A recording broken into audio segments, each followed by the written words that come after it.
Bonjour à tous. Donc, du coup, on va effectuer la correction du QCM de l'écurie de jeudi, d'aujourd'hui, du coup. Donc, il y avait 15 QCM, 25 minutes. Alors, juste pour vous signaler que la question 5 est annulée parce que j'ai fait une erreur. J'ai mis 11 valeurs au niveau des masses, et alors qu'il n'y a que 10 élèves. Donc, ça crée un problème. Mais à coup pas, j'ai mal compté. Désolé. Donc, voilà, question 5, elle est annulée. Tout le monde a le point. Bon, ça, c'était pour les erreurs. Il y a une petite erreur aussi dans la correction. La correction a la bonne justification, mais j'ai mis une lettre en trop. Je ne sais plus c'est quelle question, on va le voir dessus. Donc, la grandeur G, nanani, nanana, L2 MT-2. Du coup, L2 MT-2, c'est une énergie, c'est aussi une quantité de chaleur, et c'est aussi un travail, une puissance par une unité de temps. La puissance est L2 MT-3, donc si on met une unité de on divise encore par l'unité de temps, on aura L2 MT-4. Euh,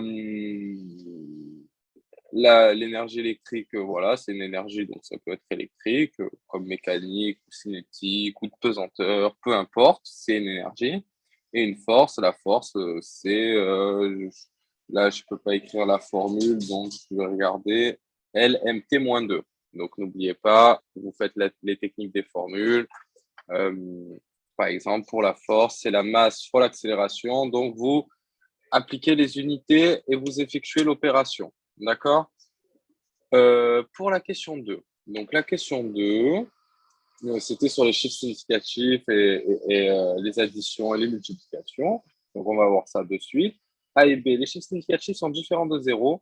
Les zéros placés entre les chiffres et les zéros placés derrière les autres chiffres lorsqu'ils sont le résultat d'une mesure. Donc, la A, ce n'est pas le résultat d'une mesure, donc il n'y en a que 4. Si c'était le résultat d'une mesure, il y en aurait eu 5. La B, il y en a Sacha, tu 3. m'entends? Ouais. Et je ne sais pas si ton document il est partagé, moi je ne le vois pas, mais Ah, pourquoi ça marche pas? Pourtant, je partageais. Attends, ouais, je vais le refaire. Ouais, c'est bon, c'est moi qui ai allez, merdé sur le super, super. partage. Du coup, je reprends la correction. Désolé, j'ai merdé sur le partage. Du coup, je vous disais, question 5 annulée. Tout le monde a le point. J'ai fait une erreur. On revient sur la question 1. Donc, c'est L2 MT-2. Donc, c'est une énergie. Vous retrouvez avec la formule. Vous pouvez appliquer la formule, par exemple, de l'énergie cinétique, un demi de MV carré. Voilà, sinon, vous apprenez les dimensions par cœur. On l'a déjà assez vu, la métro, donc on passe un peu vite. Sur les chiffres significatifs, pareil. La A, il y en a 4 parce que ce n'est pas le résultat d'une mesure. La B, il y en a 3. Pour les calculs, on va aller directement dans la correction. Donc, les calculs, c'est une addition, d'accord? Donc, une addition, c'est n chiffres après la virgule. Attention, n, c'est le plus petit nombre de chiffres après la virgule parmi les résultats de mesure. Donc, on est dans des cas de résultats de mesure. Ici, 1,6, il a un chiffre après la virgule, c'est lui qui a le plus petit nombre de chiffres après la virgule, donc n égale 1. n plus 1 égale 2, on arrondit tout à n plus 1, on fait l'addition, le résultat intermédiaire c'est 10,22 à deux chiffres après la virgule, au résultat final arrondi à n chiffres après la virgule, 10,2. Donc, la C est fausse, la D est vraie. Pour la E du coup, on fait la multiplication. On regarde bien la dernière colonne ici. La dernière colonne, c'est 1 plus 0, du coup, ça fait 1, donc c'est inférieur à 9, même inférieur à 10. Donc, le résultat final sera arrondi à n chiffres significatifs. N chiffres significatifs ici, c'était 2. Donc, 2,0 fois 10 puissance 2. Du coup, on continue pour la question 3. La question 3, du coup, c'était une question mathématique. Donc, la question 3, oui, c'est celle-ci où je me suis trompé dans la notation. La B est évidemment fausse. Donc, là, je vais dire les réponses. On va aller dans la correction directement. Donc, la A, f de 0, donc on a exponentielle de x plus cos de x. Donc, 1 plus 1 égale 2. B, c'est faux puisque c'est moins sinus x. La dérivée de plus cosinus, pardon, plus cosinus x. Donc, f' de 0, ça fait 1. Le développement en série au voisinage de 0 de f de x d'ordre 2 est égal à f de 0 plus f' de 0 plus f' de 0 sur 2 fois x carré. et c'est donc environ égal à 2 plus x. Pour la question des équations différentielles, c'est toujours la même méthodologie en 2 étapes. En 1, on vérifie les coordonnées de l'énoncé. En 2, on vérifie la solution dans l'équation différentielle proposée dans l'énoncé. D'accord? Donc, la première, c'était k exponentielle de x. D'accord? Donc, y de 0 est égal à k fois exponentielle de 0 égale k. K, c'est différent de 0 parce que c'est une constante quelconque réelle. Voilà, donc on ne sait pas la valeur de k. Donc, juste pour vous rappeler, on va revoir l'énoncé. Donc, l'énoncé, l'équation différentielle ici, c'est y' moins 2y moins 4 égale 0. Et il passe par le point 0, 0. Les coordonnées x égale 0, y égale 0. Donc ça, c'est quand même ce sont les coordonnées qu'on doit vérifier. Ensuite, si les coordonnées correspondent, on cherchera le y' et on remplacera le y proposé, le y' proposé dans l'équation. On verra si on retrouve le même résultat. Donc, on revient à la correction. Donc, la A est fausse parce qu'on ne peut pas vérifier les points avec une constante. D'accord? Du coup, la B. On a y est égal à 2x exponentielle 2x moins 2. On vérifie les coordonnées. Y de 0 égale bien 0. Les coordonnées sont donc vérifiées. D'accord? La solution dans l'équation différentielle, c'est si y de x est égal à 2x exponentielle 2x, non, pardon, 2 fois exponentielle 2x moins 2, alors y de x est égal à 4 fois exponentielle 2x. D'accord? On remplace les y et les y' dans l'équation différentielle proposée dans l'énoncé. Donc, je l'ai remise ici. C'est celle que je sélectionne. Pardon, elle est ici. Donc, je remplace, j'effectue mes développements, je simplifie ce que je dois simplifier et je retrouve 0. Donc, y de x est donc une solution de l'équation différentielle. Si vous lisiez l'énoncé, j'ai mis un énoncé un peu fermé. J'ai dit que l'item ici, que la question ici comportait qu'une seule solution.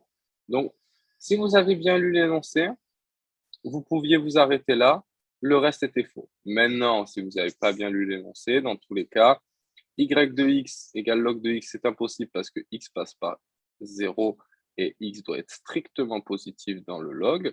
Exponentielle de x, y est égal à 0 alors que exponentielle de x est strictement supérieur à 0. Et y de x est égal à 4 exponentielle x dx. Donc ça, l'intégrale, ça donnera forcément une constante. Du coup, du coup, comment expliquer ça? Je vais plutôt mettre le truc sous.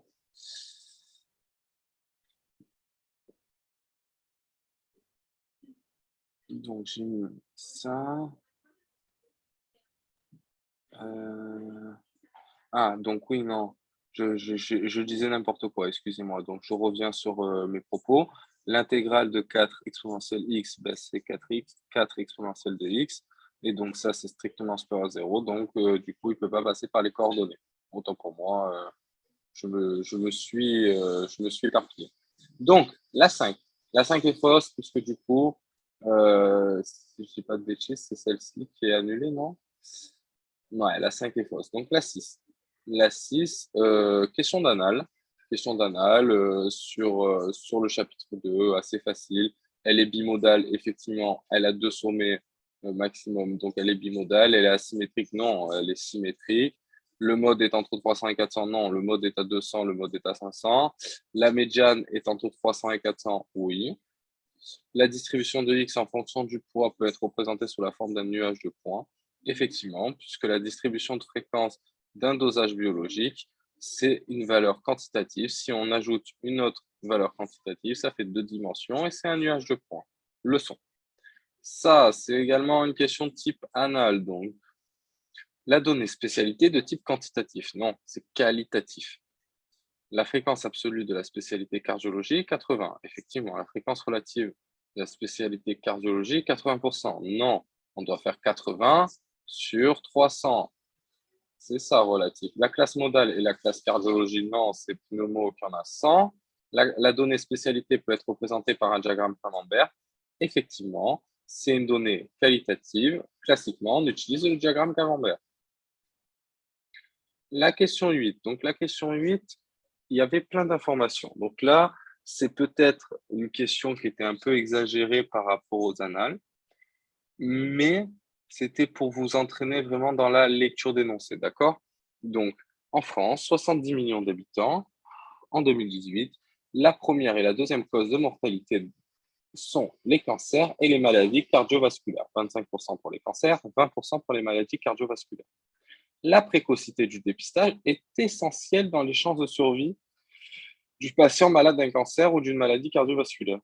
Par exemple, un dépistage précoce d'un cancer du sein permet d'avoir des chances de survie équivalent à 90%. Alors, on va traduire un petit peu cet énoncé ensemble. Première et deuxième cause de mortalité en France sont les cancers et les maladies cardiovasculaires. Qu'est-ce que ça veut dire? Ça veut dire que parmi les décès en France, c'est-à-dire que la personne décède, les chances qu'elle ait un cancer sont de 25%. Les chances qu'elle ait une maladie cardiovasculaire sont de 20%. D'accord?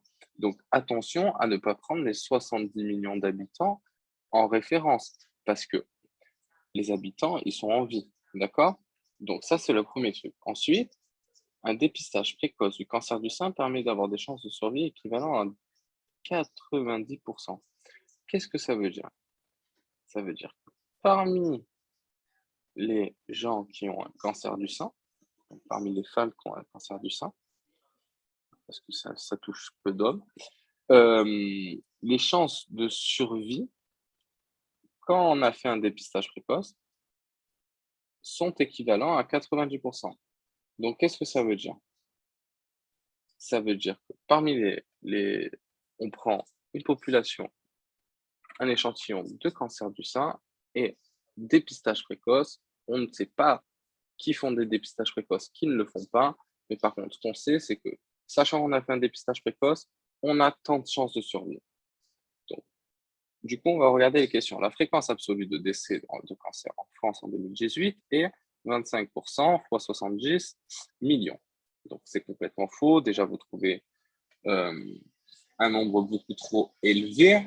Maintenant, on ne peut pas savoir la fréquence absolue des décès parce qu'on ne sait pas le nombre de morts en France en 2018. D'accord? Parmi les décès en France en 2018, 20% sont dus à des maladies cardiovasculaires. Cette phrase est vraie. La probabilité de mourir d'un cancer, sachant qu'on est une personne décédée en France en 2018, est de 25%. C'est vrai. Les chances de survie après un dépistage tardif d'un cancer du sein sont de 10%. On n'en a aucune idée. Rien ne nous le dit. On est sur un dépistage précoce ou non précoce d'un cancer du sein. Donc, non, on est sur les chances de survie d'un dépistage précoce. Donc, on sait les chances de survie, on sait du coup les chances de décès. Donc, les chances de décès sont quand même de 10%, malgré le dépistage précoce. Pour le cancer du sein, les risques de décès après un dépistage précoce sont de 10%. Cette phrase est donc vraie. Donc, la 8, si on résume les lettres, la 8, c'était donc les réponses BCE. D'accord? Donc, pour connaître la fréquence absolue due au cancer en France, il aurait fallu connaître le nombre de décès en France en 2018. Donc, la 9, BC. Donc, la 9, c'est une question d'anal. C'est la A, un phénomène aléatoire et un phénomène dont les issues sont connues, mais leur réalisation incertaine. Donc, voilà. La D, un événement élémentaire correspond à une seule éventualité. Un événement composé correspond à la réunion, un regroupement d'événements élémentaires.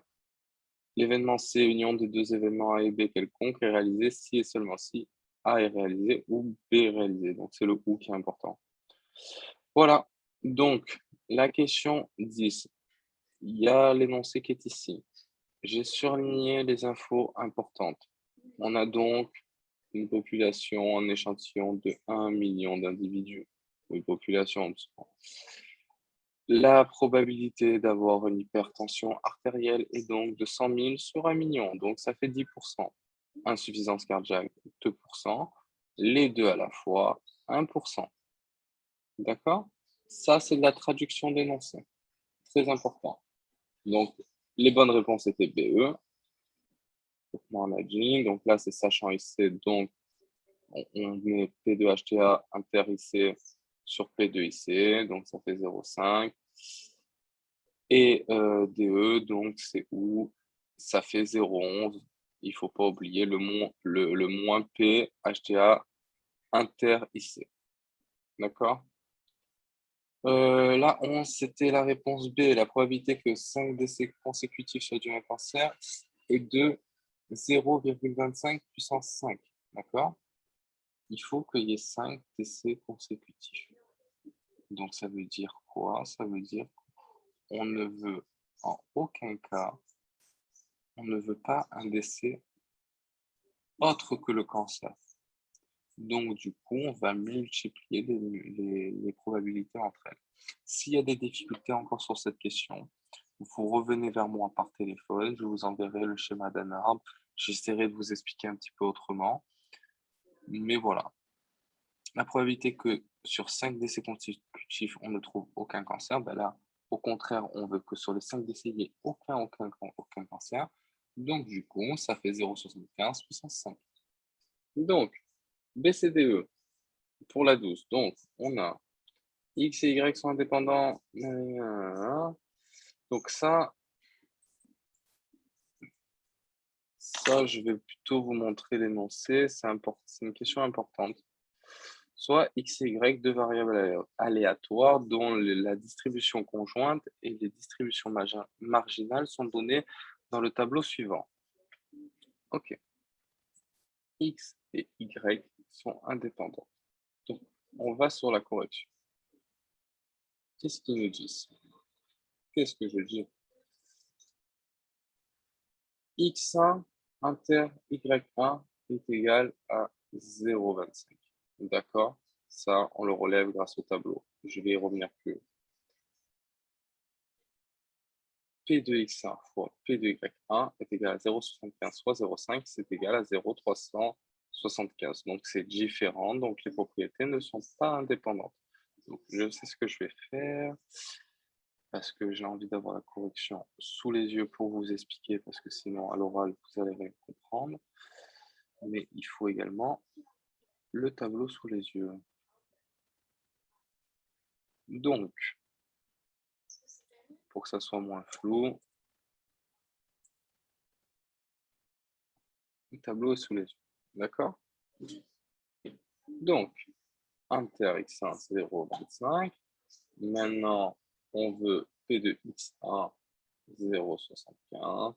P de y1, 0,50. Donc, voilà d'où on a pris nos données. X et Y ont une distribution conjointe. Donc, exponentielle de x plus y est égale à exponentielle de x plus exponentielle de y. Donc, la question était... Voilà, est-ce que c'est juste? Oui, parce qu'elles ont une distribution conjointe. C'est marqué ici dans l'énoncé. Donc, là, c'est exponentielle de y sur x égale 0. Avec x égale 0. Ici, ça fait, sachant que l'espérance de x égale 0, donc en fait, on doit faire l'espérance de ça sur l'espérance de ça. D'accord? Donc l'espérance de ça, c'est 0,25. Par contre, ça, c'est 0. Donc 0 sur 0,25, ça fait 0. L'item est donc juste. D'accord? Donc en fait, ici, on a une espérance, donc c'est E, mais c'est en fait, c'est une probabilité E. L'espérance reste quand même une probabilité. Donc la probabilité de Y sachant X égale 0, le Y, il est général. Donc qu'est-ce qu'on doit faire? On doit prendre le Y, il est ici. On doit prendre le Y par rapport à X égale 0.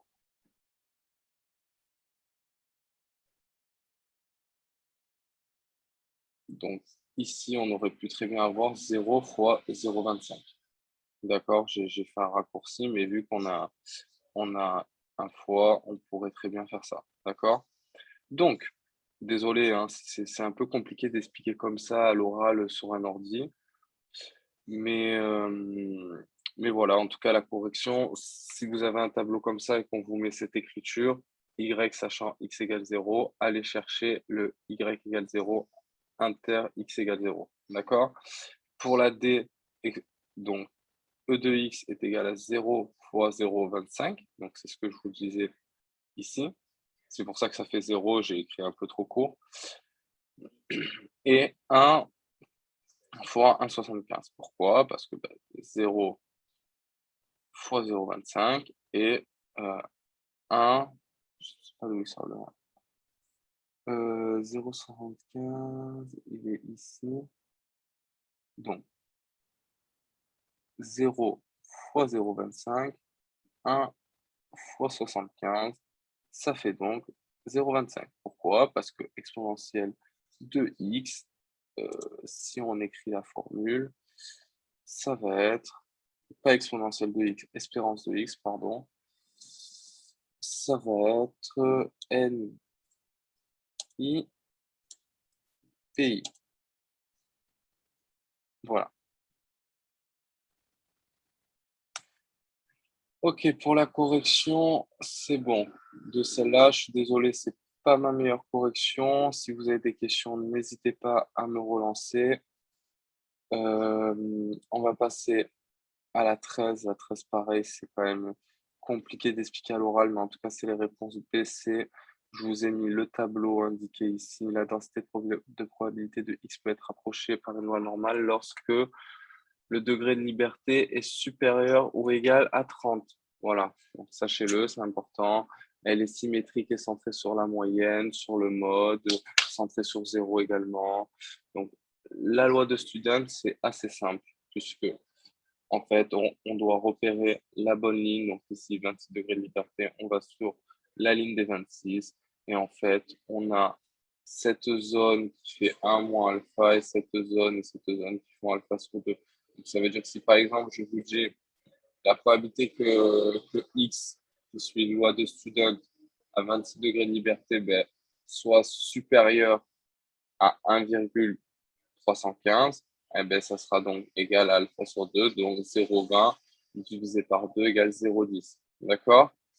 Donc, la loi de Student, c'est fait. Maintenant, la loi normale. Donc, la loi normale, attention, il faut bien différencier la loi normale et la loi normale centrée réduite. Là, je vous ai mis toutes les formules avec la table de la loi normale également ici. Donc, si vous avez les moindres questions, n'hésitez pas. Là, normalement, j'ai tout mis dessus. Il y a toutes les formules possibles et inimaginables. Donc, si vous avez des questions, n'hésitez pas. Mais normalement, la correction est complète. Pour la 15, du coup, c'est la loi de qui 2. La loi de qui 2, c'est encore plus simple, puisque il va avoir le supérieur à la valeur marge, donc, qui au carré. Ici, il y a 6 degrés de liberté, donc on regarde bien dans la ligne 6 degrés de liberté, donc supérieur, ça sera alpha, inférieur, ça sera 1 moins alpha. OK? Donc, pour résumer, il y avait quand même 4 questions de mathématiques, métrologie. D'accord? Donc ça, je suis passé un peu vite dessus, mais c'est quelque chose qui doit être maîtrisé. Si c'est pas maîtrisé, n'hésitez pas à me contacter. Ensuite, sur les stats, il y avait quand même beaucoup de leçons. Ça commence un peu à se complexifier au chapitre 3 sur des lectures d'énoncés. Donc, entraînez-vous sur des questions type comme ça. Le chapitre 4, il est un peu plus compliqué parce qu'on doit bien savoir se repérer sur cette courbe, en fait. En fait, la clé, c'est de ne pas apprendre les formules par cœur et de savoir se repérer sur cette courbe. Exemple, si je vous dis P de X ici, supérieur, non, on va dire inférieur à 2,056. Donc, en fait, inférieur à 2,056, c'est une valeur qui est positive. Donc, la borne, elle se trouve ici. Donc, en fait, ça va être tout ce qui est avant. Donc, ça va être 1 moins alpha plus alpha sur 2. Donc, voilà, moi, ça, c'est important d'arriver à se l'imager. Maintenant, pour la loi normale, c'est un peu plus compliqué puisqu'il faut jongler entre la loi normale et la loi normale centrée réduite. Ceux qui n'ont pas compris, je vous invite à m'envoyer des messages. On organise une rencontre même, il n'y a pas de souci. Mais ça va être compliqué d'expliquer ça à l'oral, sans avoir de tableaux, d'exemples concrets à part l'exemple ici. Donc, on pourrait regarder un petit peu. Du coup, ici, la loi normale, c'est 5 et 1. La loi Z x-5, donc ça veut dire que c'est une loi normale centrée réduite. Donc, l'espérance est égale à 0, c'est vrai. C'est la définition d'une loi normale centrée réduite. 1,69, c'est 0,91. Donc, on va regarder 1,69. C'est 0,09. Donc, s'il se trouve entre les deux, c'est 1 moins 0,009. Donc, 0,91, c'est juste. Celle-ci, donc, on a bien rajouté ici la moyenne parce qu'on est sur la loi normale. Et donc, supérieur, c'est 0,09. Non, ça va être 0,09 divisé par 2. Donc, supérieur à ça, 1,88, c'est bien 0,06. Donc, elle est juste. Et donc, inférieur à ça, 0,94. Elle est donc juste. La formule est ici. Pourquoi la valeur absolue inférieure à la borne est égale à 1 moins alpha? Parce que, en fait, vu que c'est une valeur absolue, ce qui est ici, ce qui est inférieur, donc est compris. Et en fait, ici, vu qu'on est en valeur absolue, ça va être ce qui est supérieur, donc 1 moins alpha. D'accord? Donc, si vous avez des questions, n'hésitez pas, envoyez-moi un message. Si c'est la galère, vous inquiétez pas, les mathématiques, c'est pas le plus gros coef. Si vous avez du retard, je vous conseille de foncer sur les statistiques. Foncez sur les stats parce que les stats, c'est 9 questions sur 12. Donc, c'est les 3/4 des points. D'accord? Faites la métrologie sérieusement, faites les stats sérieusement. Si les mathématiques c'est bancal, entre guillemets, c'est dommage, mais vous perdez que 1 point sur 12. D'accord? Donc, soyez rassurés. Sur ce, bon courage et bonne fin de semaine.